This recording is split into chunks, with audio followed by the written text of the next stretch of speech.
Jesus freak here. The question came up, I guess, about textual criticism,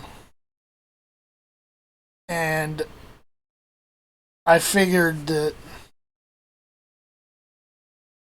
I should put in my 2 cents on this matter as specifically as I can.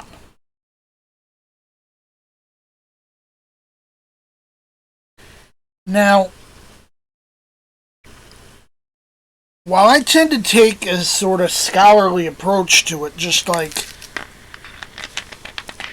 your Nestle-Aland types, I come at it from a different angle. You see, the Westcott-Hort philosophy was to assume the shorter text in most cases. And I think this philosophy is brain damaged. The other philosophy I think is brain damaged is the idea that the more difficult reading is stronger, which results in a lot of patently absurd readings.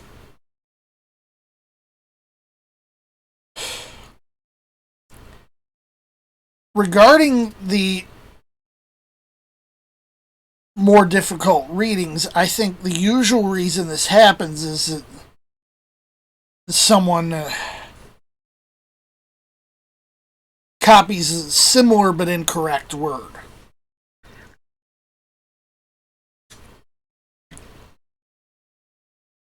And regarding the shorter readings, I think they're failing to account for human nature. You see, if someone's going to copy something out, whether it be by writing it out by hand or whether it be typing it up, I think it's more likely that their eye's gonna skip and they're gonna lose a line of text or something than that they're gonna say, "Oh, I think something's missing here that I remember from elsewhere," and copy it in.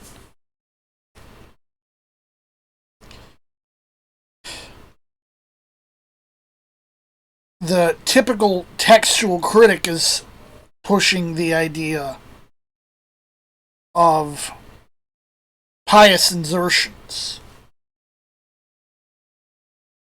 I'm instead saying that a phenomenon known as homoeoteleuton is responsible for a number of dropouts.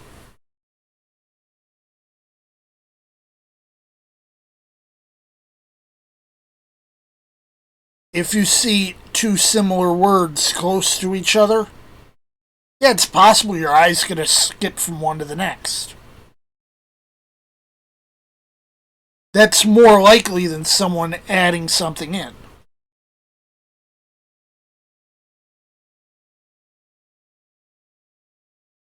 And I think this maxim applies. When you hear hoofbeats, think horses, not zebras.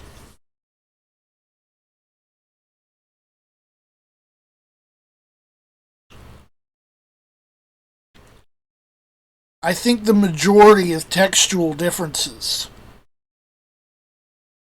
between manuscripts can be explained by someone's eye skipping from one word to another.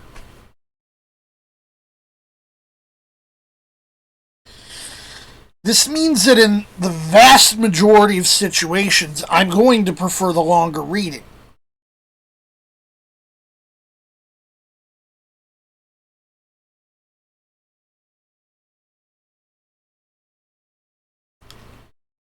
It does so happen that this almost exclusively jives with the Textus Receptus. Not entirely. The places I disagree with the Textus Receptus reading. There's places I think that another manuscript tradition has a superior reading. The King James translators apparently believed the same way because they didn't always consult the Textus Receptus.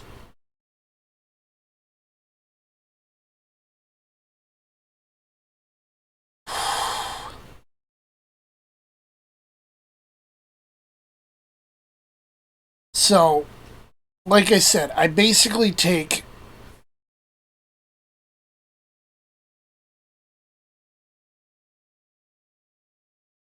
the method the textual critics use and turn it on its head.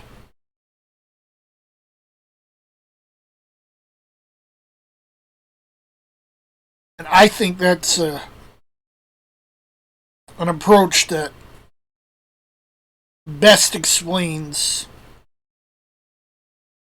how we have the manuscript tradition we do.